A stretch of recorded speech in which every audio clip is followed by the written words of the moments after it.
obstetra dos meus meninos, né? Obstetra da minha esposa, fez o parto das minhas filhas, duas filhas.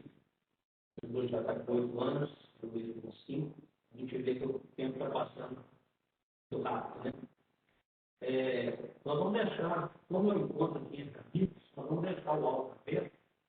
O Marcelo pediu para deixar você votar, né? Se quiser perguntar, quer participar alguma coisa. Se houver necessidade, a gente deixa as perguntas, né? Por acaso ficar alguma coisa, uma pergunta que a gente respondeu posteriormente. Vou passar aqui a palavra para o Marcelo, mas com meio de prática, nós vamos pegar 10 minutos de tolerância.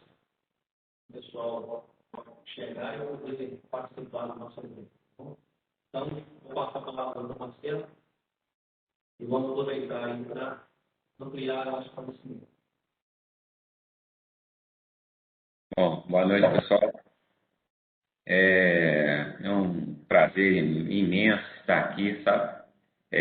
Tendo esse convite aí da mesa da Unimed. Sou muito grato a isso, né? Pela confiança, entendendo pelo carinho de todos aí, né? Por Caratinga também, né? Para quem não me conhece, sou Marcelo Antônio. Já convivo aqui em Caratinga já tem 14 anos, né? E eu vou trazer aqui para a gente um bate-papo, né? Não é nada assim de ciência pura, nem nada disso, não. Eu acho que isso aqui é uma coisa que nós devemos trocar as nossas experiências clínicas, né? Para o benefício dos nossos clientes, né? Apesar de ser um termo muito específico, em que a gente fala de gestação, de puerpério, né? Que é mais focado, às vezes, na ação obstétrica, mas eu acho que, de uma maneira geral, todos os participantes, né? Todos os profissionais, sejam eles médicos, enfermeiras, eles vão estar diante de uma gestante ou de um caso de puerpério, né? Então, eu acho que isso aí é muito importante, né? Eu agradeço toda a mesa diretora aí da Unimed, a Casa de Saúde também, que é parceira, né? E essa participação, acho que vai ser uma participação muito boa, né? Para a gente poder, eu admiro essa questão da Unimed ter tomado essa decisão de fazer a quinta científica, né? Porque nós temos muito tempo para trabalhar e talvez pouco tempo para aprender, né? Pouco tempo para poder estudar, né? Logicamente, aqueles que são vinculados à parte acadêmica, eles têm uma disponibilidade maior ao estudo. O nosso tempo é um pouco restrito, mas essa sabedoria da Unimed de ter colocado essa quinta científica é muito bom para a gente poder conversar um pouquinho a respeito da ciência e trocar experiência ao mesmo tempo. Nós temos mais um prazo. Espera aí. Marcelo, vamos esperar mais 4 minutinhos. A gente tem dado de tolerância. Agradecer mais uma vez a presença toda. Nós estamos acompanhando aqui o pessoal, vários obstetras, né, colegas suas especialidades, para a presença. Agradecer os enfermeiros também, que estão acompanhando conosco. Presença de todos que já estão iniciando aí a participação do evento. Falei, Marcelo, em especial do Dr. Marcelo Souza, ele estaria conosco nesse grupo, conversando com ele, mas ele teve uma situação no dia, e daqui a pouco ele está chegando para participar conosco. O doutor Diogo também está aí, para a saúde, e um agradecimento a todos e informar que em breve a gente pretende restabelecer os encontros presenciais. Assim que for possível, né, as comunidades definirem e será possível esses encontros presenciais, a gente pretende retomar nossos encontros lá no espaço onde vem, mesmo formato como ocorria antes. A gente está muito satisfeito com o resultado dessa palestra virtual, né? Tem demonstrado, mas a gente gostaria muito que esse encontro presencial voltasse a ocorrer, que é um momento não só de aquisição do conhecimento, mas um momento que a gente pode também aproveitar para encontrar os colegas, discutir os assuntos, essa interação é muito importante. Eu vou passar para você, não, eu acho que agora 8 minutos, para a gente conversar, a gente tem um tempo maior depois para discutir esse tema. Vou passar a palavra para o Dr. Marcelo.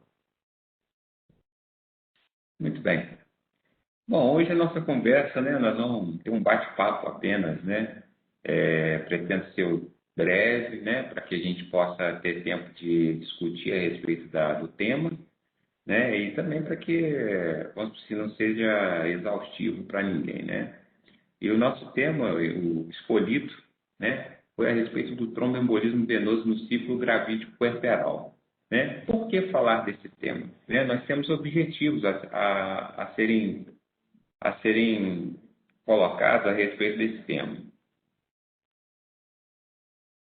Bom, quais seriam os objetivos aí? Primeiro, quando nós vamos falar de tromboembolismo no ciclo gravídico puerperal, é muito necessário nós termos conhecimento a respeito das modificações que ocorrem na gravidez que predispõem ao maior risco de ter um tromboembolismo, certo? Venoso.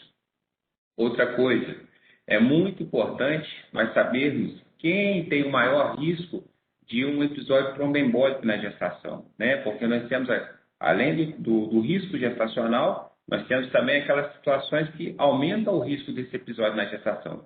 E, diante disso, nós temos que saber quando indicar a profilaxia, né? Porque se é uma situação que é previsível, há como se você fazer a prevenção, né? Bom, bem como, uma vez o evento estabelecido, nós temos que saber diagnosticar e tratar, tá certo? E uma vez que nós vamos fazer o tratamento, nós temos que estar o quê? Objetivados em conhecer os efeitos adversos dessas medicações, né? Que no caso seria a heparina, né? E, de uma maneira geral, saber, né, como a gente manejar um pré-natal, um parto e um puerpério no caso de um tromboembolismo venoso. Perfeito? Então, esse é o nosso objetivo, que nós vamos falar passo a passo e que eu estou aberto às perguntas, né, aquilo que eu souber. Eu não sei se o Wagner está aí, né, ou se o Wagner estiver aí, o Roberto Carlos, né, e o João Batista talvez também, ou Maria José, para a gente poder conversar tudo a respeito, né, porque tem coisas que são muito técnicas falando dessas especialidades, certo? Bom, na introdução, nós vamos falar aqui, por que falar de tromboembolismo no ciclo gravídico puerperal? É a quinta causa de morte materna no mundo. Esse aí é um dado pela OMS, né, em 2013. Né?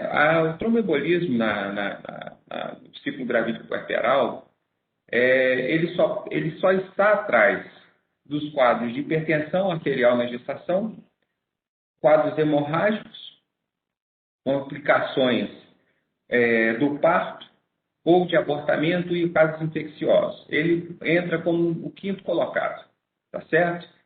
E nós temos que saber o seguinte, no ciclo gravídico puerperal, né, principalmente na gestação inicialmente, nosso aumento do risco de um episódio tromboembólico é de 4 a 5 vezes. Né? Então, a gestante por si só o fato dela ser gestante, ela já tem um aumento na possibilidade de um risco de uma trombose. Né? No puerpério, esse risco ele já aumenta 20 vezes, tá certo? A manifestação clínica do episódio de tromboembolismo venoso na gestação, ele pode se caracterizar de duas formas. Pode ser um tromboembolismo venoso profundo, que é o que corresponde a 75% a 80% dos casos, né? Porque tem motivo disso ser mais comum nos membros inferiores, tá certo? E o tromboembolismo pulmonar é a outra forma clínica de apresentação do tromboembolismo, né? Que seria 20 a 25% dos casos. Perfeito? Agora tem uma coisa muito interessante, né? Do tromboembolismo pulmonar, desses 20 a 25% dos casos, mais ou menos em torno de 14 a 25% são tromboembolismos venosos profundos que não foram diagnosticados e finalizaram como um TEP, tá certo? E o TEP é aquele que vai causar maior mortalidade. Bom, por que dizer que nós temos um aumento do risco de 4 a 5 vezes na gestação e de 20 vezes no puerpério? Isso tem um motivo. É a fisiologia da gestação. Entendeu? Um anatomista alemão, né, Virchow, no século passado, ele observou fatores que levam à formação do trombo. Esses fatores, eles ficaram vinculados em estase, hipercoagulabilidade e lesão endotelial. A gestante, ela tem esses 3 fatores, né? A estase ocorre por quê? Por fator hormonal. Nós sabemos muito bem que a progesterona é um hormônio dominante durante a gestação. E ela é um vasodilatador, um vasodilatador por si só. Assim sendo, o que acontece? Se você tem uma vasodilatação, você aumenta a capacitação do vaso. Esse vaso mais dilatado, o fluxo de sangue nele fica prejudicado. E às vezes E além disso, né, desse fator hormonal, nós temos o quê? O fator compressivo.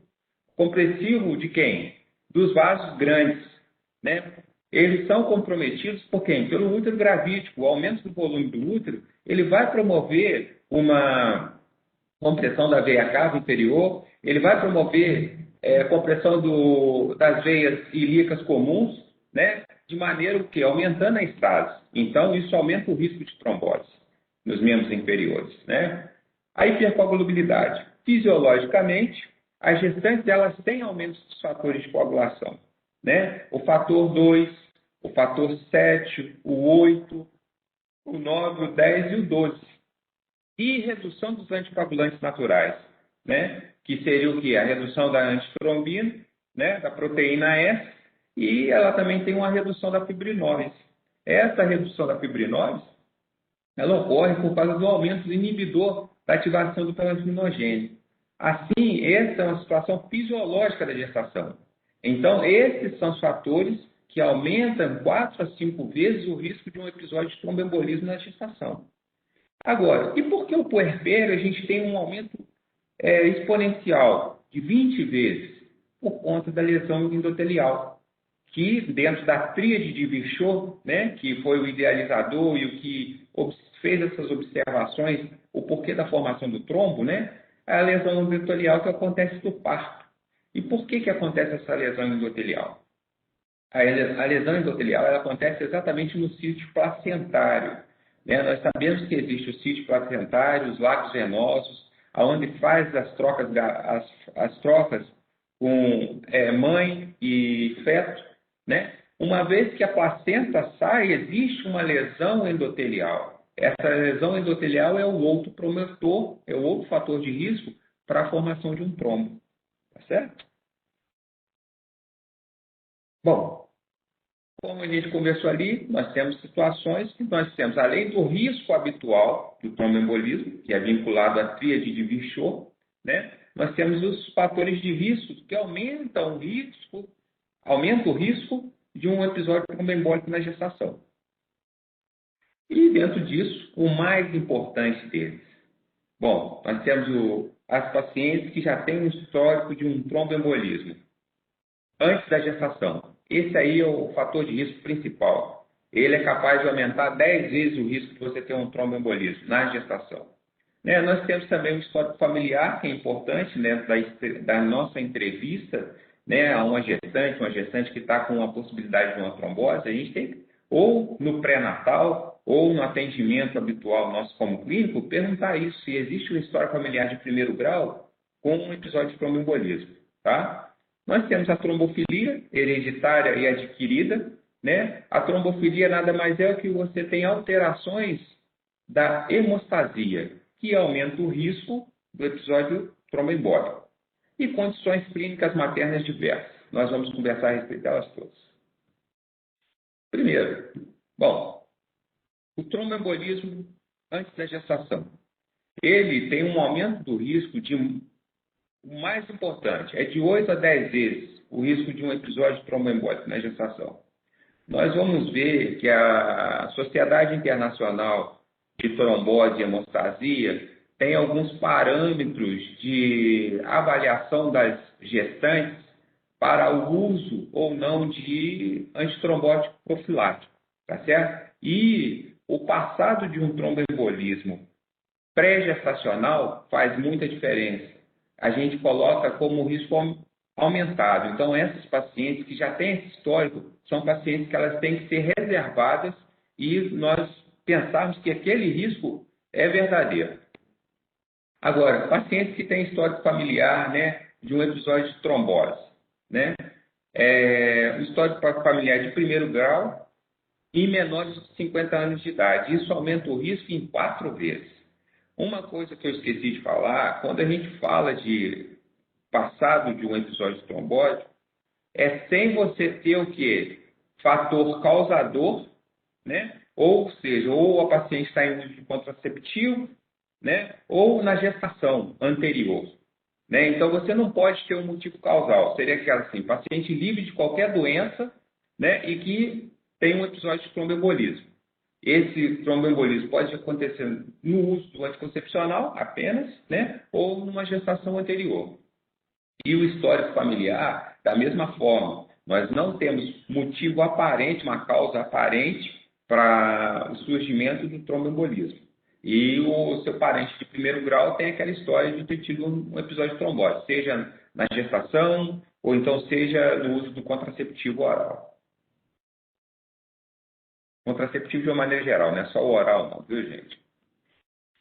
Bom, a trombofilia hereditária e adquirida, né? Esse aqui é um momento muito bacana dessa ministração nossa aqui, porque nós vamos falar de algumas coisas que elas têm linhas de raciocínio diferentes, né, que são colocadas pelo Colégio Americano de Ginecologia e Obstetrícia e pela Sociedade Internacional de Hemostasia, sabe? Então, tem coisas que nós vamos falar muito bacanas. Primeiro, a trombofilia hereditária. A trombofilia hereditária, você tem uma alteração, né, dentro dos fatores de coagulação, né, que pode ser de origem genética, né, alterações cromossômicas, que podem gerar aumentar o risco de trombose, né? Elas aumentam o risco de uma trombose venosa profunda em mais ou menos em torno de 80%, né? Em um episódio tromboembólico, na gestação, no puerpério, em 20%. Agora, é uma coisa muito interessante eu falar o seguinte, que 50% dos episódios de tromboembolismo na gestação, eles estão vinculados à trombofilia hereditária. Mas, em contrapartida, não existe um motivo da gente se alarmar por isso. Por quê? A incidência é pequena, tá? De maneira que se a gente fala assim, bom, se existe esse fator de risco hereditário, a gente deveria usar o rastreamento dessa trombofilia hereditária em todas as mulheres. Isso não é uma realidade. Nós não precisamos, porque a incidência é baixa. Apesar dela ser responsável por 50% dos casos de tromboembolismo no ciclo gravídico puerperal, ainda assim a incidência é baixa.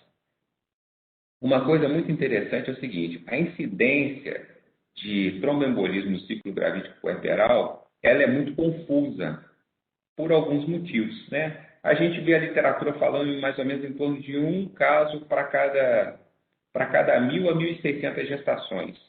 Ao mesmo tempo, a gente vê outras literaturas falando mais ou menos em torno de 7 a 25 casos para cada 10.000 gestações, né? Então, por que não é revelada essa incidência real? Exatamente por conta do diagnóstico que a gente vai falar daqui a pouco, né? Ou às vezes a gente supervaloriza, ou então às vezes a gente erra no diagnóstico, a gente deixa ele ser tardio, né? Mas o mais prevalente dessas alterações cromossômicas, né, e dos fatores de alteração dos fatores de coagulação, o mais prevalente é o fator 5 de Leiden e a mutação da protrombina, né? O fator 5 de Leiden, a gente tem uma alteração cromossômica, né, no cromossomo que vai fazer o quê? Você aumentar a oferta, a alteração está exatamente no fator 5. Então, você tem uma disponibilidade maior de trombina, de formação de trombina. É o que vai levar à formação do trombo, né? Os outros defeitos que nós podemos ter, as outras deficiências, são dos antitrombóticos, né? Que é a proteína S, a proteína C e a antitrombina. Então, a caracterização da trombofilia hereditária é quando você busca o rastreamento bioquímico nessas pacientes, em alguns casos, e que você vai observar ou a presença do fator 5 de Leiden, ou a mutação protrombina, ou então a deficiência da proteína S, da proteína C ou da antitrombina. Existe a Sociedade Internacional britânica e a comunidade, o Colégio Americano de Ginecologia e Obstetrícia, eles traçaram alguns perfis, ou o perfil da mulher, para quando você deve fazer o rastreamento da trombofilia hereditária, né? Então, algumas coisas ficaram vinculadas e falaram assim, olha, essa daqui eu não preciso fazer, porque é certo e verdadeiro, eu preciso fazer a profilaxia de trombose nessa paciente na gestação. Em quais casos, por exemplo? As mulheres que têm um episódio de tromboembolismo prévio à gestação, né? Que não tem uma causa aparente, ou elas estão em uso de contraceptivo, ou numa gestação anterior, essas pacientes eu não preciso buscar nela trombofilia, fazer um rastreamento de trombofilia hereditária. Essas pacientes são candidatas sim, elas devem fazer, independente disso, elas não precisam ser rastreadas para observar se ela tem uma mutação no fator 5 de Leiden, ou se ela tem uma mutação no protrombina, ou se ela tem deficiência. A gente diretamente são já selecionados como pacientes potenciais para a trombose. Então, essas pacientes já têm que ser tratadas com uma profilaxia na gestação, né? Outro caso. Esse aí é um caso assim, que ele fica um tanto... Existe um conflito entre as duas sociedades, né? Que seriam aquelas pacientes que têm um episódio de trombose antes da gestação, mas com fator de risco transitório. O que seria um fator de risco transitório? Seriam aquelas pacientes que fizeram um episódio de trombose, numa gastroplastia, por exemplo, ou numa cirurgia plástica, ou numa cirurgia ortopédica. Aí, o que acontece? A sociedade, o Colégio Americano de Ginecologia e Obstetrícia acha que essas pacientes devem ser rastreadas. Já a Sociedade Internacional de Hemostasia Britânica acha que não precisa, porque ela teve um fator transitório que levou ao episódio de trombose. Aí fica essa questão, né? Se essa paciente é merecedora de fazer o rastreamento ou não, né? Mais adiante a gente vai conversar a respeito disso. Outras pacientes que são selecionadas a fazer um rastreamento de trombose. São aquelas pacientes que têm parentes de primeiro grau que sofreram um episódio de trombose, né? Ou no ciclo gravídico puerperal, ou mesmo durante o uso do contraceptivo, sem uma causa aparente. É um grupo de pacientes que devem ter rastreamento de trombofilia, por conta do parente de primeiro grau. E, por último, uma coisa que fica muito em cima do muro também, né, mas que é definido pela sociedade como fazer esse rastreamento, seriam aquelas pacientes que tiveram um episódio de trombose prévio à gravidez com uma causa leve. Que causa leve seria essa? Por exemplo, uma viagem. O simples fato de ter feito uma viagem, né, não é um fator transitório, é um risco leve, né, que é uma viagem de mais de 4 horas sentada e desenvolve uma trombose naquele momento. Essas pacientes, elas devem ser rastreadas o episódio, o risco de ser portador da trombofilia hereditária, certo? Aqui tem um quadrinho, eu achei esse quadrinho muito interessante, que ele mostra o risco de trombofilia, né? Mais ou menos 15% das pessoas, 15% das pessoas elas são portadoras de trombofilia, tá certo? E nem por isso elas manifestam a atividade da trombofilia na gestação, motivo pelo qual que não deve ser rastreado antes da gestação, salvo aquelas circunstâncias que eu falei, né? Agora, as pacientes que têm, né, o risco de uma trombose, um tromboembolismo, sem história prévia, a gente vê as alterações que a gente acha nos marcadores aí, mostram um percentual muito pequeno, né, um percentual muito pequeno do risco de uma trombose. Agora, aquelas que já têm uma história prévia de trombose, olha só como é que o percentual aumenta, né? A gente vê aqui, ó, quando você tem associação do fator 5 de Leiden e mais a mutação da protrombina, ele é maior do que 20%. Essa é a grande discussão. Para que rastrear essas pacientes? Elas já devem ser tratadas como tal, como risco de trombose e já fazer a profilaxia de trombose nela, tá certo? Bom, a trombofilia adquirida. A trombofilia adquirida, né, é de um caráter autoimune, né, que você vai aumentar o risco de trombose, e você pode ter um evento de trombose venosa ou arterial, ou perdas fetais na presença de quem? Dos anticorpos, né, ou dos anticorpos antifosfolipídios, que é também chamada de SAF. E quem são esses anticorpos? É o anticorpo anticardiolipina, o anticoagulante lúpico e o anti-beta-2-glicoproteína. Tá certo? Então, a trombofilia adquirida, ela é específica da gestação. Tá certo? Então, ela é um episódio temporário. É aquela paciente que ela é não portadora da trombofilia hereditária, mas que numa fase gestacional ela desenvolveu essa doença autoimune com a produção desses anticorpos, seja o anticorpo anticardiolipina, o anticoagulante lúpico ou o anti-beta-2-glicoproteína. É interessante que essa trombofilia adquirida, ela tem uma relação muito grande com o lúpus. Então, as pacientes que são portadoras do lúpus eritematoso sistêmico, elas são de maior risco à trombose por conta de desenvolver essa característica autoimune também, né? Ela oferece um risco de mais ou menos 5 a 12% dos episódios de tromboembolismo, né? No ciclo gravídico puerperal, né? E quando elas não identificadas, elas se repetem em 25% dos casos numa próxima gestação.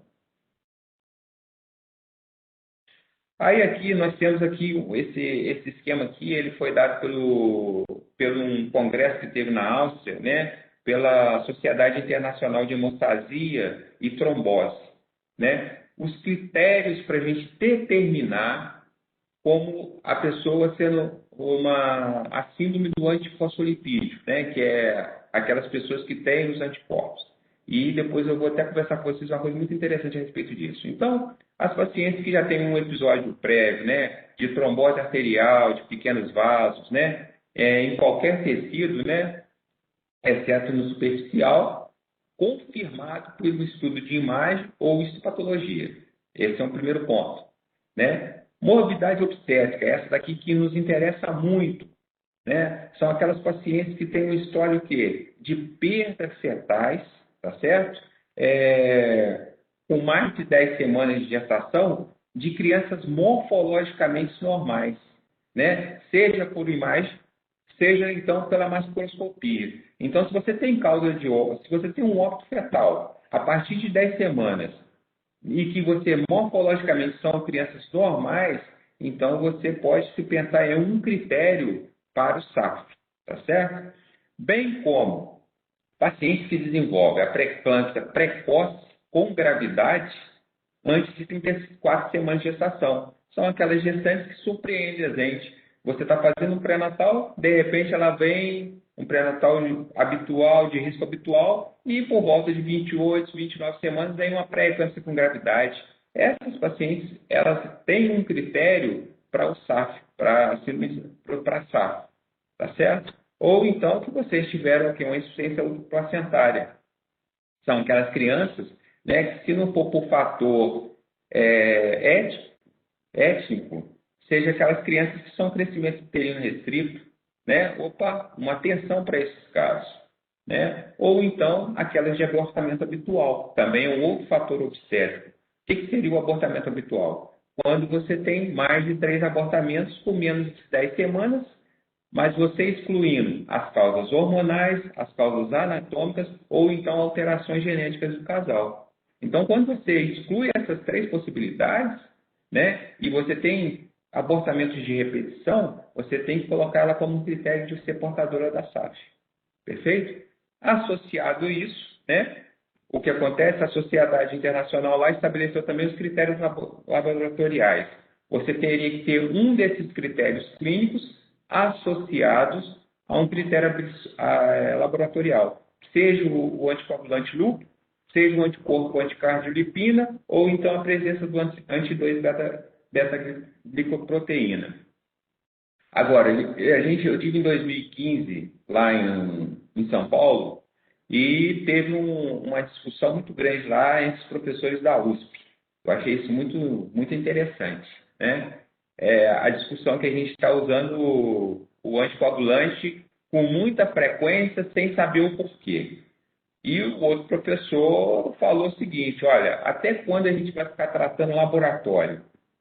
Se você está diante de um caso, uma gestação prévia com desfecho negativo, seja por conta de uma pré-eclâmpsia precoce, seja por conta de um óbito fetal sem causa aparente, aí você vai ter que obrigatoriamente ter mais um critério, né, que seria um critério laboratorial, para você estabelecer o uso do anticoagulante.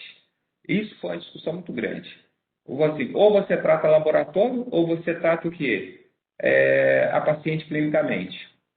Entendendo? Aí é aquela questão, né? Nós temos que ter em consciência o seguinte: os protocolos são feitos, os protocolos são importantes, mas a gente tem que ainda usar muito bom senso na medicina. Né? Se eu estou diante de um caso que teve um desfecho desfavorável várias vezes na gestação anterior, e mesmo com quadro laboratorial negativo para a SAF, eu acho, assim, pessoalmente, depois eu quero até discutir isso com os colegas, mas eu acho de bom tom, às vezes, a gente entrar com um antitrombótico para ela, certo? É, Nós temos o quê? O alto risco trombótico, né? Isso aí baseado o quê? No laboratório, né? Então, se a gente tem um alto risco trombótico, principalmente quando? Na deficiência de antitrombina, na síntese do antifosfolipídios, né? No fator 5 de Leiden ou na mutação homozigótica da protrombina, né? Ou então um defeito combinado do fator 5 de Leiden com a mutação da protrombina. E um baixo risco trombótico, quando nós temos aqui o fator de 5 de Leiden e a mutação de protrombina heterozigose, né? Ou então a deficiência de proteína S e proteína C. Condições clínicas diversas, né? Então nós estamos falando dos fatores de risco. Falamos de trombose prévia à gestação, falamos do parentesco de primeiro grau com episódio de trombose sem uma causa aparente. Nós falamos a respeito da trombofilia e as condições clínicas diversas. As condições clínicas diversas são vinculadas à idade, né? Nós sabemos que as pacientes acima dos 35 anos de idade, elas aumentam o risco de um episódio de trombose. Aquelas pacientes que passaram por algum trauma durante essa fase do ciclo gravídico puerperal, uma infecção. Eu acho que esse aí deve ser até um outro tema para a gente, porque hoje nós temos dentro de um quadro infeccioso chamado Covid, e isso aí é um leque de conversa para a gente poder entender ainda esses fenômenos tromboembólicos que acontecem no Covid e que também compromete a gestação, como nós temos observado, né, as publicações falando do aumento do abortamento, do óbito fetal, tudo sequelas do quê? Dos episódios de tromboembolismo nas portadoras do Covid, aquelas que foram contaminadas com Covid, né? Então, isso aí é um tema que eu acho que ele deve ficar à parte para a gente atualizar mais e ser mais certeiro nas determinações do mundo em relação ao Covid e gestação. Né? O tabagismo é um outro fator também muito importante, o risco de aumento do risco de trombose, a obesidade, aquelas pacientes que estão com IMC acima de 40, a gente tem que ter muito cuidado com essas pacientes, certo? Ou então aquelas com imobilização no leito. Aí vocês vão pensar assim, por que imobilização no leito? Nós temos casos da incompetência cervical. São pacientes que elas se beneficiam com repouso, um repouso relativo e às vezes até um repouso absoluto. Né? Então a gente tem que ter em consciência que aquelas pacientes que têm um IMC acima de 30 e que você vai colocá-las em repouso absoluto, às vezes elas têm que usar, né, a profilaxia antitrombótica para a gente não... a gente consegue levar uma gestação até próximo ao termo, então ao termo, mas com um risco significativo de trombose. Fatores hormonais também como um fator de risco. Ainda dentro das condições clínicas diversas, essa daqui eu botei à parte, né? O Hildo está aí, a gente pode conversar bem a respeito disso, né? a respeito das cardiopatas. As cardiopatas, pacientes cardiopatas, em algumas circunstâncias, é determinável a gente fazer a profilaxia antitrombótica. Né? Que cardiopatia que seria de maior risco? Seriam aquelas portadoras de prótese valvar, né, mecânicas, as que têm um flúter ou fibrilação atrial. Essas pacientes, obrigatoriamente, elas devem ser usadas antitrombótico nela. Fazer, com certeza, porque essas pacientes, elas já têm alterações cardiológicas, elas têm a hipercoagulabilidade, elas têm alterações respiratórias, então são pacientes e tem o fenômeno de SAS nessas pacientes. Então, essas pacientes, obrigatoriamente, a gente tem que fazer, né? As de prótese valvar mecânica, um flúter ou fibrilação atrial. Outras patologias cardíacas que também são candidatas ao uso do antitrombótico são aquelas que têm uma dilatação de câmaras, ou então a disfunção ventricular, uma hipertensão pulmonar, uma estenose mitral com aumento do átrio esquerdo. Então, são pacientes que também vão se beneficiar, né, do uso do antitrombótico, tá certo? A anemia falciforme, né, é um outro fator que você tem um aumento do risco de trombose, né? Proteína nefrótica, proteinúria nefrótica, né? Doenças reumatológicas, que a gente falou do lúpus, né? E neoplasias malignas, né? Porque uma gestante também pode ser portadora de uma neoplasia maligna, isso não impede. Eu achei esse quadrinho aí muito interessante, né? Esse quadrinho aí é um quadrinho da SOGIMIC, né? Da Sociedade Mineira de Ginecologia e Obstetrícia. É muito legal esse quadrinho, porque a gente, né, como não só o obstetra, mas o clínico de uma maneira geral, nós temos que saber os fatores pré-existentes, que nós falamos deles aí, né? Um episódio de trombose prévia, a trombofilia, né? As patologias, né? As doenças diversas, doenças inflamatórias. Uma coisa muito importante que a gente tem que estar atento à entrevista daquela paciente que está clinicamente com a trombose é a paridade dela, porque nós sabemos que assim, a cada gestação existe uma sobrecarga sobre o sistema venoso. E esse sistema venoso vai ter o quê? Às vezes uma deficiência valvar. Né? Essa deficiência valvar, ela é persistente. Então, assim, a paridade dessa paciente é importante. Né? As pacientes também que têm fatores transitórios, são aquelas desidratadas, ou então que passaram por hiperemese gravídica. Uma muito importante, a síndrome da hiperestimulação ovariana, que acontece nos quadros de fertilização, em que existe o estímulo ovariano, você pode ter um quadro de hiperestimulação ovariana, que produz uma desidratação importante na mulher. Né? Então, são candidatas também. Né? Infecção, imobilidade, né? Atento à gestante. A gente está falando de fatores de risco, mas lembrando que a gestação é um fator de risco. Viagem por mais de 4 horas. Nós temos que orientar a gente tem que ir na entrevista. Ah, você está vindo da onde? Ah, doutor, eu estou vindo lá, eu estou com uma dor na perna demais, tal. Da onde você está vindo? Estou vindo lá de Valença, lá do estado do Rio. Viajou 6 a 8 horas. Então, essa paciente você pode estar diante de um quadro de trombose. Né? E uma coisa muito importante, essa paciente ela está em uso de meia compressiva ou não, de compressão ou não, isso tudo é importante.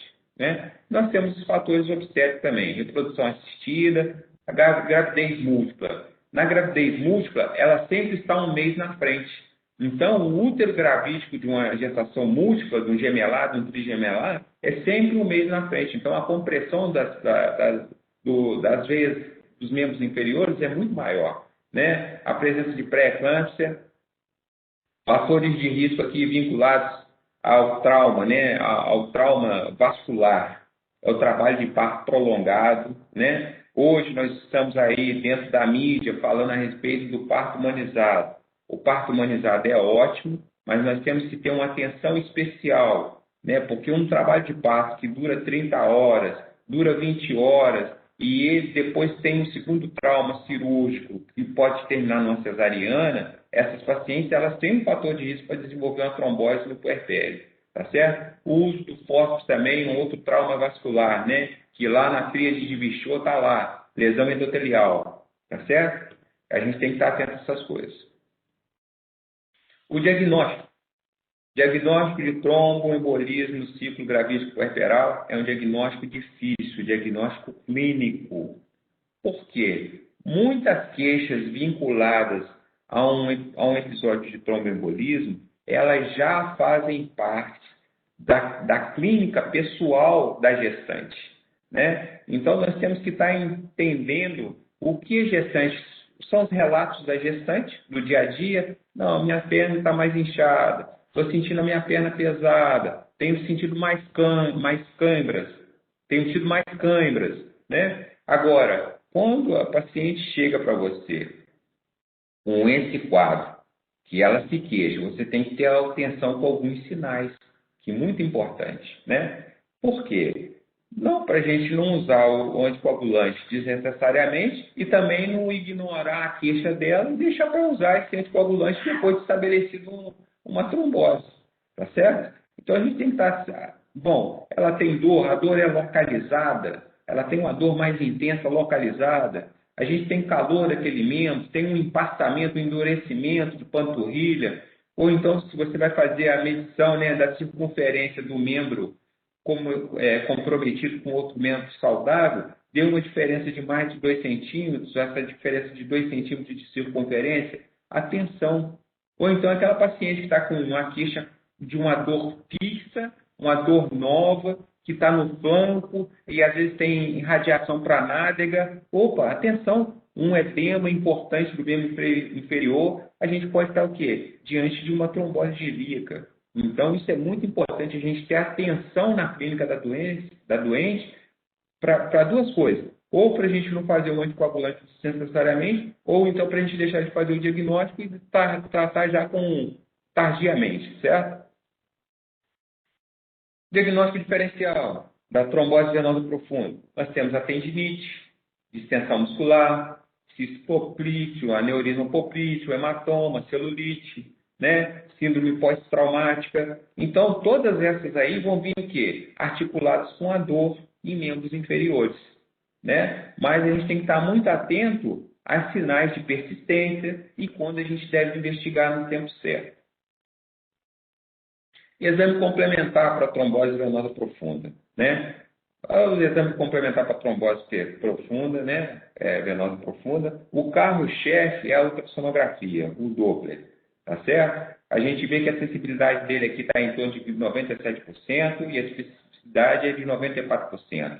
Então, isso aí, vamos dizer assim, uma vez, se você tem uma clínica de trombose, é esse aí que nós temos que pedir, né? E nós temos um falso negativo, né, por questões anatômicas, a trombose distal, né? As tromboses distais, elas são mais difíceis para serem visualizadas ao Doppler. Depois, o Wagner estando presente aí, ele podia dar uma luz para a gente disso aí. E repetir em 3 a 7 dias. Uma vez que você tem uma clínica forte de uma trombose, se você está diante de uma paciente que tem um risco aumentado de trombose e ela tem a queixa, né? Então, são pacientes que você fez a ultrassonografia, ela não te mostrou, você repete ela com 3 a 7 dias. Tá certo? Como exame complementar, a gente tem a ressonância dos vasos pélvicos também, né? Uma vez quando você tem você não conseguiu fazer o diagnóstico de, por exemplo, uma trombose de veia ilíaca na ultrassonografia, que é uma coisa mais complexa, né? Operador dependente, você pode lançar a mão da ressonância dos vasos pélvicos, né? Agora, o grande problema é que a gente não pode usar o gadolínio na gestação. Então, isso aí faz reduzir a sensibilidade do exame. Então, a ultrassonografia ainda se faz ainda como o grande exame complementar para o diagnóstico da trombose venosa profunda. Dedímero. Essa daí é uma outra discussão também para depois nós fazermos, né? A gente estava falando um pouquinho de Covid como um fator de risco para episódio de trombose, e eu citei o Covid, né? Dentro do protocolo, dependendo da fase do Covid, o dedímero entra como um exame complementar para a gente poder ver o risco de trombose, né? A gente tem que ter muito cuidado com a gestante, né? Porque é um excelente marcador, né? O dedímero, como um fator, um valor preditivo negativo, muito bom, né? Fora do período do ciclo gravídico puerperal, né? Porque o dedímero ele só mostra, é um marcador para a gente de mostrar a presença de quem? De trombina, que está sendo produzido trombina. Esse é o fator de trombose aumentado, o risco de trombose aumentado, né? Então, o valor de referência dele é abaixo de 500 microgramas, né, por litro. Só que tem que na gestação a gente tem um problema. A gestante, ela tem a hipercoagulabilidade, né? Os fatores lá, o 2, o 5, o 7, o 8, o 9, o 10, né? O 10 principalmente, o 12, eles estão aumentados, né? Então, o dedímero na gestação é um marcador aumentado pela hipercoagulabilidade da gestante, não como fator sinalizador de trombose, né? Então, o que pode acontecer? Paciente com a clínica forte, né, de um episódio trombótico, você pede o dedímero dela. Você fez a ultrassonografia não deu nada. Aí você faz dosa o dedímero dela também. O dedímero dela, principalmente, quanto mais avançada a gravidez, o dedímero é aumentado. Aí você vai determinar, essa paciente está com trombose. Calma, calma, porque isso aí, vamos dizer assim. Agora, em contrapartida, uma coisa que alivia muito, se você ficou na dúvida na ultrassonografia e o dedímero vem o quê? Negativo. Aí, opa, aí você fica mais relaxado. Agora, se ele vem aumentado, não é o quê?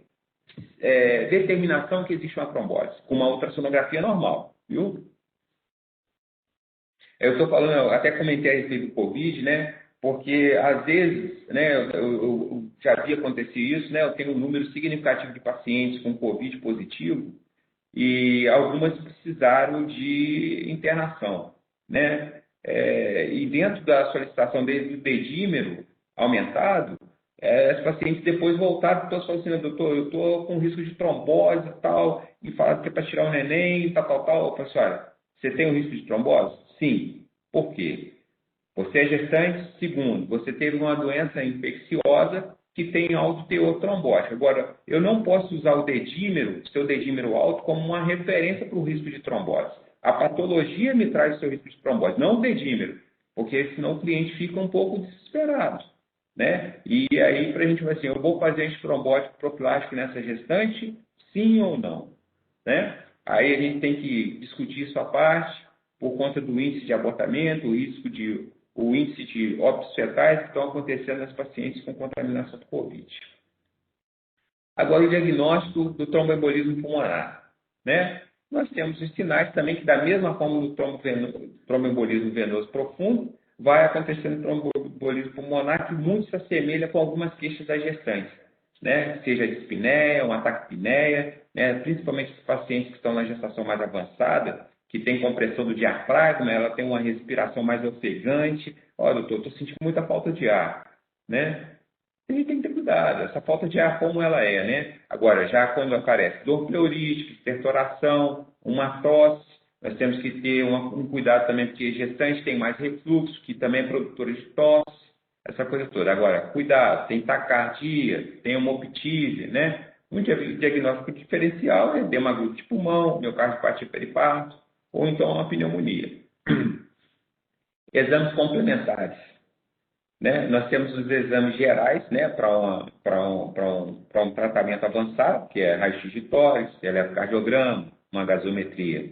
Agora, o padrão ouro para diagnóstico, né, de um TEP, nós não podemos usar na gestante, que seria a angiografia. Mas nós temos um grande parceiro para dar um diagnóstico para a gente, seria a cintilografia com estudo de ventilação e perfusão, né? Aí vocês vão falar assim, aí a questão do nível de radiação, né? A dose acumulada num exame é de 600 Gray, né? E a dose segura para o feto é até 50 mil Gray. Então pode ser feito na gestação, né? Apesar da exposição ao raio-x, né? Esse índice ainda é pequeno, né? O índice de radiação acumulada é pequeno, né? Um segundo exame complementar seria a angiotomografia de tórax, né? Também é seguro. A radiação na tomografia, nesse caso, né? A gente vê que a radiação acumulada é de 130 Gray, né? A gente falou de até tolerável até 50 mil Gray, né? A exposição do feto. Então, a gente pode fazer a angiotomografia. E a angiografia, que é o padrão ouro, fora da gestação, não pode ser realizado, Aqui nós temos um algoritmo, né, diante de um tromboembolismo venoso, né? Aí está uma coisa, um resumo muito pontual para a gente. Você está diante de um risco de uma situação de tromboembolismo venoso profundo, né? Aí você vai fazer a ultrassonografia, você vê que nesse protocolo aí, que é o protocolo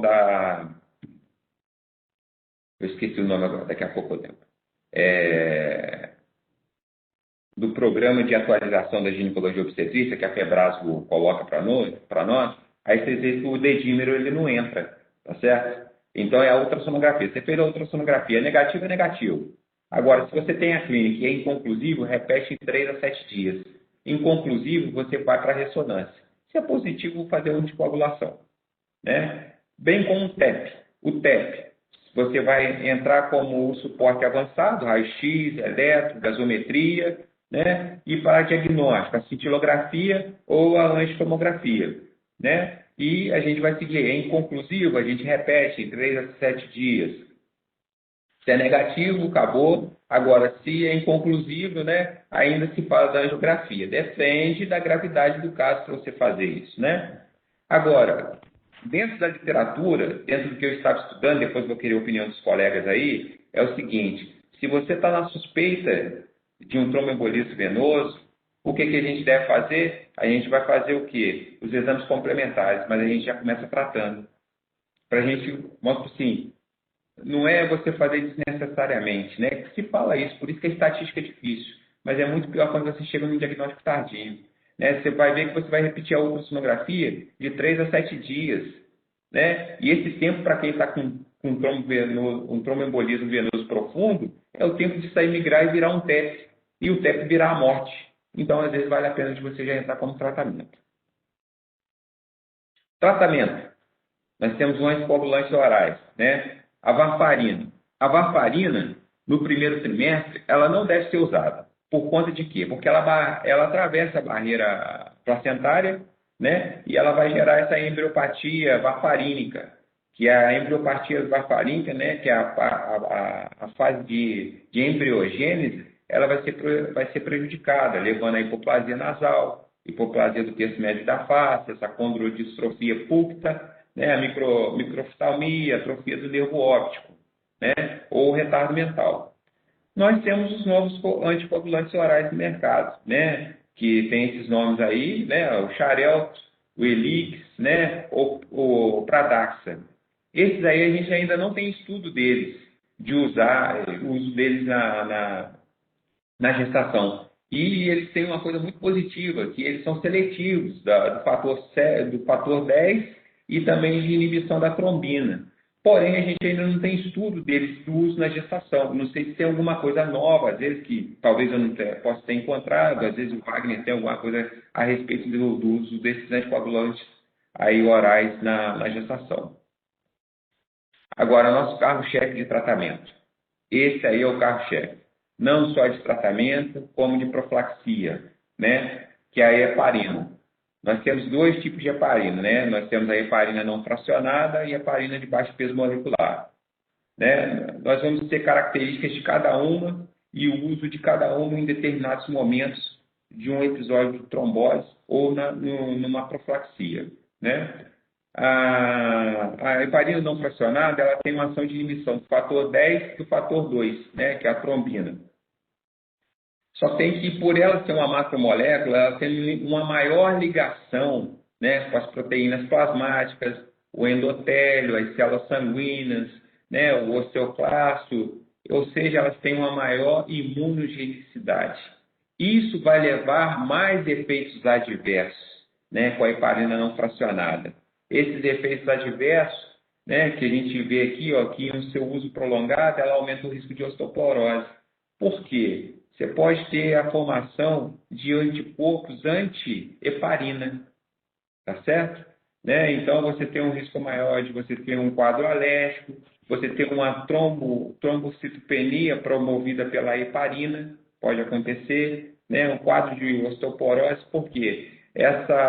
Pela forma dela de ser uma macromolécula, se liga ao osteoblasto, então o osteoblasto começa a ser o osso começa a ser destruído pelo osteoclasto, tá certo? Você pode ter um quadro de hemorragia. Um quadro de hemorragia, né, por ela ser uma macromolécula, ela tem uma vida útil muito pequena. Então, é pela dose que você faz. Quanto maior a dose que você usa, você tem um maior risco de uma hemorragia. Tanto que é que como você tem uma vida útil, uma vida plasmática da heparina menor, você tem que fazer o quê? O controle através da dosagem do TTPA, né? Porque você tem que ver se a sua dose que você passou está sendo uma dose bacana para você manter o TTPA entre 1,5 e 2,5, tá? Agora, os quadros alérgicos e a trombocitopenia, né, promovido pela heparina, é por questão de quê? Da formação de anticorpos anti-heparina, que vão produzir uns quadros alérgicos, que pode levar à alopecia, pode levar à necrose de pele, mas pode acontecer também um caso de quê? De você ter uma trombocitopenia, que ela é antecedida por quê? Por uma trombose. Como você tem anticorpos anti-heparina, o que vai acontecer? Vai ter inicialmente uma disponibilidade de trombina muito grande, né? Essa disponibilidade de trombina muito grande vai levar a um quadro de trombose, associada ao quê? A uma retirada das plaquetas de circulação, que vai levar a uma trombocitopenia, né? Nesse caso, ela deve ser suspensa, certo? A heparina não fracionada ela é muito boa para ser usada naquelas pacientes que têm um risco aumentado de sangramento, né? Porque você vai fazer o controle delas através do TTPA, né? Após o início do uso da heparina, mas em contrapartida, como a disponibilidade dela plasmática é pequena, o necessário de você interromper em caso de sangramento é mais rápido que você consegue conter o sangramento. A heparina de baixo peso molecular, né? Ela é uma ação seletiva, né? Na inibição do fator 10A, né? A sua meia-vida ela é maior, né? Então, às vezes, ela pode ser usada uma vez só ou em 2 vezes, né? Dependendo do que você quer, se você quer uma dose profilática ou se você quer uma dose de tratamento. Nós temos a nossa heparina no mercado, a dalteparina, a nadroparina, são essas aí que nós temos. Aqui é mais para a gente ter um conhecimento breve, porque isso aqui é muito específico, né? Para a gente poder ver dosagem, né? A gente pode usar a dose profilática da enoxaparina de 40 miligramas dia aí, um peso menor do que 90 quilos, a deltaparina, né? Ou então a heparina não fracionada nessas doses todas aí que eu estou mostrando para vocês. Aqui a gente tem um quadrinho de resumo, né, para a gente poder ver como usar a enoxaparina, que é a mais usada e a mais segura, né, porque a gente viu que os efeitos adversos são muito vinculados à ligação às proteínas plasmáticas, né, ligado à parte das células sanguíneas, ativação dos osteoclastos, que pode levar à osteoporose. Então, a nosso carro-chefe, tanto para a profilaxia quanto para o tratamento, deveria ser a de baixo peso molecular, né?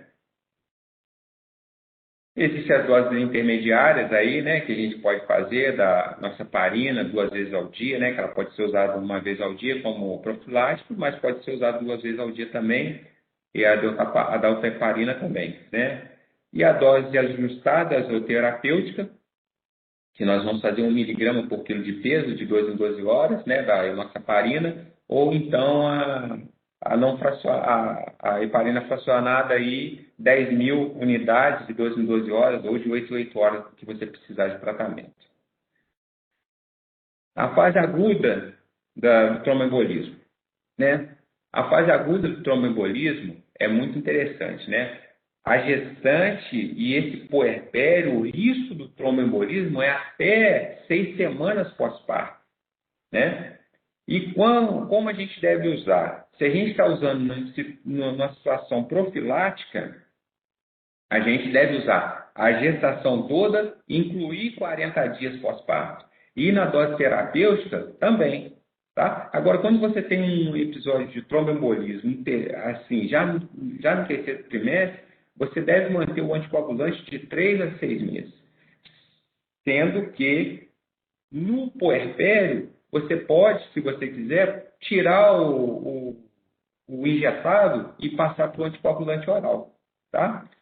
No tratamento com a heparina não fracionada, você pode fazer essa dose de ataque aí, que é 5.000, né, unidades, e depois fazer uma manutenção em bomba de infusão por 7 dias, né? Depois dos 7 dias do tratamento de um episódio agudo, aí você vai manter o subcutâneo.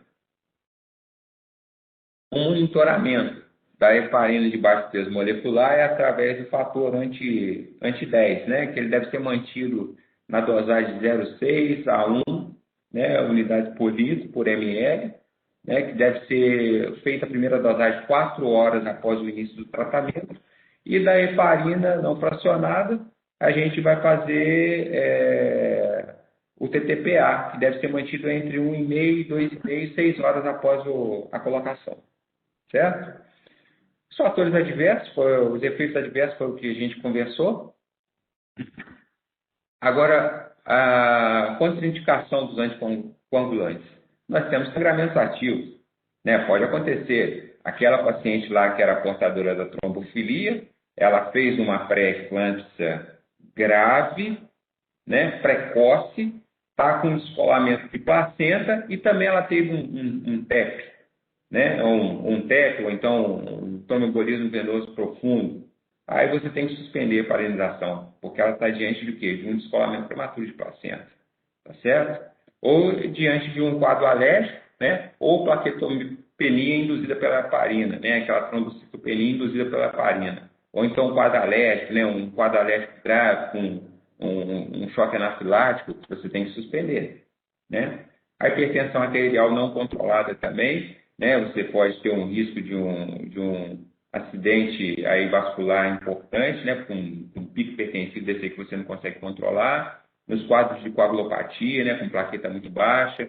A insuficiência renal também é um outro caso que você deve suspender. Está contraindicado você usar na gestação, no quadro de tromboembolismo.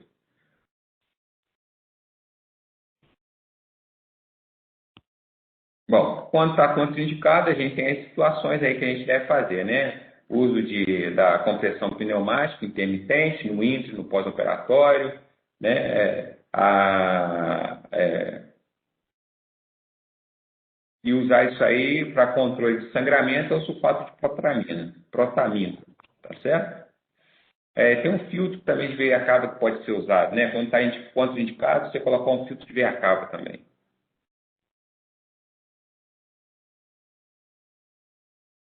Agora, o manejo na gestação, no periparto, do uso da heparina.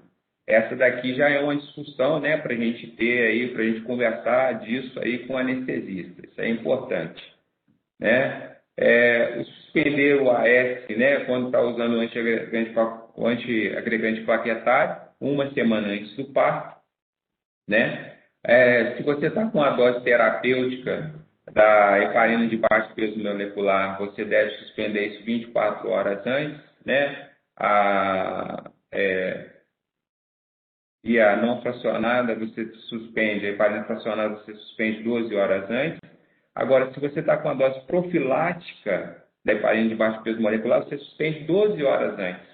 Você pode suspender 12 horas antes, né? Agora, isso, né, permite o bloqueio loco-regional. Agora, e aqueles casos, né, a gente vai conversar isso ali, que você está em uso e de repente você precisa de um bloqueio loco-regional de urgência, né? Aí ele está contraindicado. Então, são situações que você está diante de um tromboembolismo, a ocorrência de um tromboembolismo, você está com dose terapêutica e por algum motivo você precisa interromper de urgência. Essas pacientes, elas não podem ter uma raquianestesia, né? Naturalmente, elas vão passar por uma anestesia geral, né? E toda paciente que no manejo, na gestação e no periparto, ela deve ser reiniciado o anticoagulante para ela 8 a 12 horas após o parto, né? Então, você está dentro de uma dose terapêutica, você vai suspender 24 horas antes. Ou se você está numa dose profilática, você pode suspender 12 horas antes. Mas você tem que ter a consciência que no puerpério você fez a lesão endotelial, a retirada da placenta.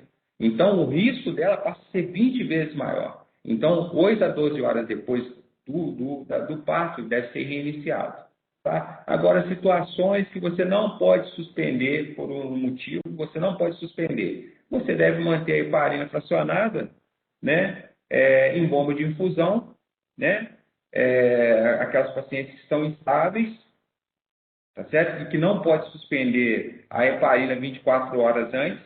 Então, você passa para ela em bomba de infusão, a fracionada, né, e suspende 4 a 6 horas antes do parto. Isso aí baseado em você também fazer o quê? O TTPA dela, certo? Aquilo que eu falei, situações inesperadas está aí. Você deve evitar fazer a raquianestesia, né, o bloqueio, porque ela tem um maior risco de fazer um hematoma espinhal, tá certo? Agora, casos de alto risco de uma prematuridade. Aí, o que você deve fazer, né? A recomendação é essa, descontinuar, né, a heparina de baixo peso molecular e passar para a heparina, né, fracionada, né, a partir de 36 semanas. Aí aqui ainda fala em fazer ela venosa, né? Deve ser os quadros que você tem a terapêutica, mas que você tem um alto risco de uma prematuridade, porque é muito mais fácil você interromper a fracionada, né, que como a gente viu aí, que a gente pode suspender ela 4 a 6 horas antes do parto. Bom, para a gente finalizar aí, né, a gente tem que colocar aí, isso aí é pelo Colégio Americano de Ginecologia e Obstetrícia, pontuar aquelas pacientes no pré-natal que vão ser beneficiadas em fazer a profilaxia. Então, se colocou essas situações aí, os fatores pré-existentes e os fatores obstétricos, que vão ser pontuados e, de acordo com a pontuação, você vai colocar aquelas pacientes que são beneficiadas em fazer a profilaxia antitrombótica ou não, tá certo? Essa é uma outra situação, eu acho um pouco complexa, né? Porque a gente tem que colocar aqui situações, né, dentro da pontuação. Vou mostrar aqui para vocês. Vocês veem aí que o final, né, eles colocam um manejo aí. Se a pontuação é maior do que 4, a gente deve considerar a tromboprofilaxia a partir do primeiro trimestre, ou seja, desde uma gestação viável. Se você viu ali, coraçãozinho está batendo, você já deve iniciar. Uma pontuação do pré-natal for de 3, considerar a realização da tromboprofilaxia a partir de 28 semanas, né? E essas outras condições aí, pontuação do pós-parto de 2, você deve considerar também pelo menos 10 dias de tromboprofilaxia. Aí a gente volta lá atrás para a gente pontuar um pouco na prática nossa, né?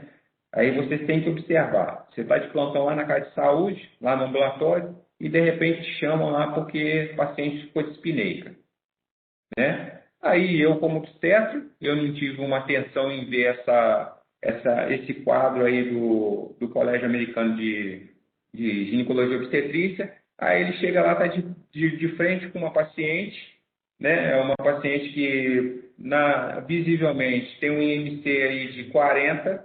Opa! Aí eles vão ver lá no histórico da paciente, nessa gestação atual, a paciente desenvolveu pré-eclâmpsia, ou seja, ela está dentro de um critério 3. Então, essa paciente ela pode estar diante você pode estar diante de um tromboembolismo pulmonar. Ela não foi feita a profilaxia, ela deveria ter sido feita a profilaxia, de acordo com a recomendação do Colégio Americano de Ginecologia e Obstetrícia. Então, esse quadrinho é muito interessante para que a gente possa pontuar aquelas pacientes de maior risco, aquelas que devem ser feitas a profilaxia, né? Ou aquelas que não precisam fazer. Elas só precisam de medidas importantes, né? Medidas importantes como? No puerpério. Puerpério, acabou a cesariana, assim, na teoria, de 6 a 8 horas após cesariana, essas pacientes já devem estar deambulando, né? Se eventualmente você já dando recomendações para assim que ela voltar o movimento dos membros, ela já está mobilizando os membros, pelo menos, né? Para tudo isso, para a gente evitar um risco de trombose. E durante a fase gestacional dessa paciente, né, o estímulo dela usar a meia compressiva são fatores profiláticos. Bom, eu espero ter deixado uma mensagem para vocês a respeito do tromboembolismo, né, as situações de risco do tromboembolismo na gestação e no puerpério, e o tratamento vinculado àquelas doses, quando fazer e quando não fazer, né? E também o diagnóstico mais difícil, e que eu, como obstetra, eu acho que a gente nunca peca por excesso nessa situação. Porque até a gente ter o exame complementar, né, para que a gente determine o diagnóstico firmado, a gente pode estar diante de um tromboembolismo venoso profundo, cochilar, ele vira um TEP e daí ele vira morte. Eu agradeço vocês e estou aberto às perguntas, viu?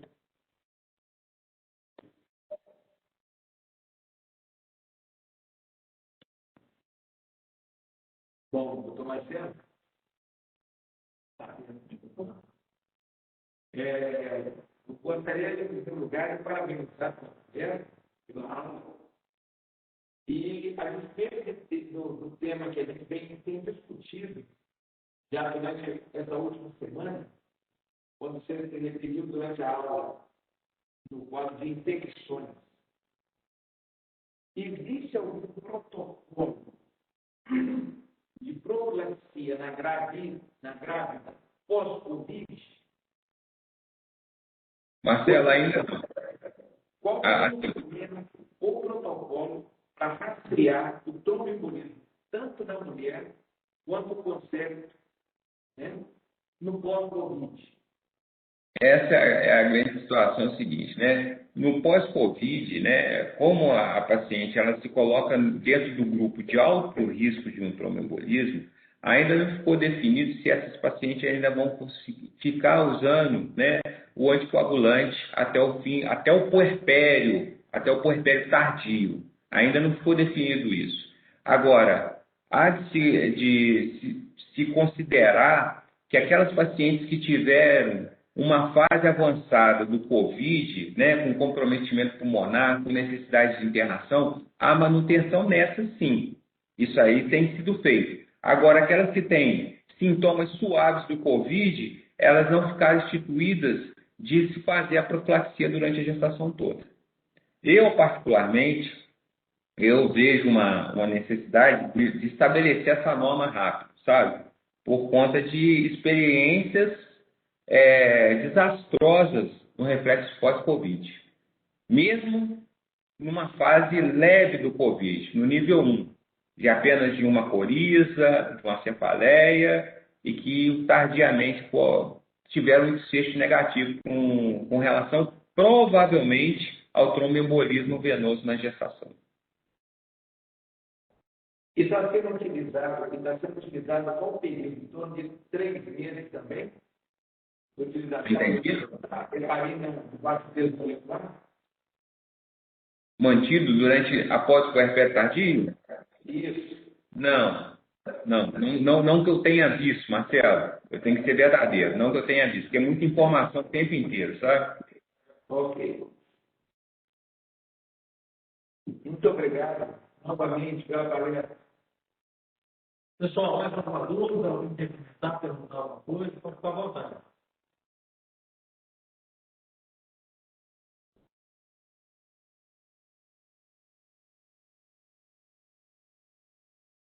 Parece que não. Queria agradecer a você pela Eu sempre falei o seguinte, Hildo, quando você, né, ministra um bate-papo, né, uma aula, não sei, né? Quando ninguém fala nada, ou todo mundo está cansado, ou todo mundo entendeu tudo, ou todo mundo não entendeu nada. Uma coisa aconteceu.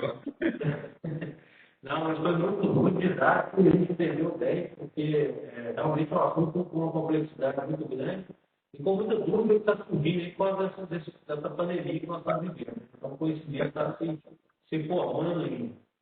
Eu queria só acrescentar algo que é muito comum a gente saber, principalmente o paciente já cardiopata que você citou ali, o quadro de TEP, né, quando você superpõe o quadro de cardiopatia, dificulta muito o diagnóstico. Então, o paciente já tem uma valvulopatia, já tem uma disfunção muscular e evolui com dispneia, realmente é um quadro que dificulta muito, principalmente com dificuldade de diagnóstico. E eu queria falar do ecocardiograma, porque ele ajuda muito também nessa situação.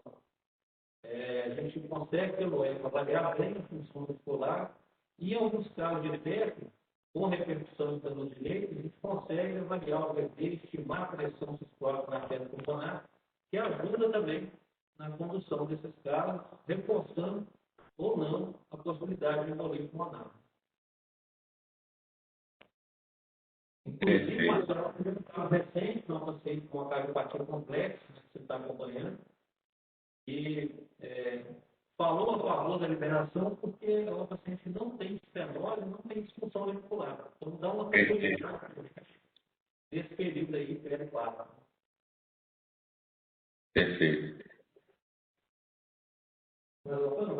Não, muito bom.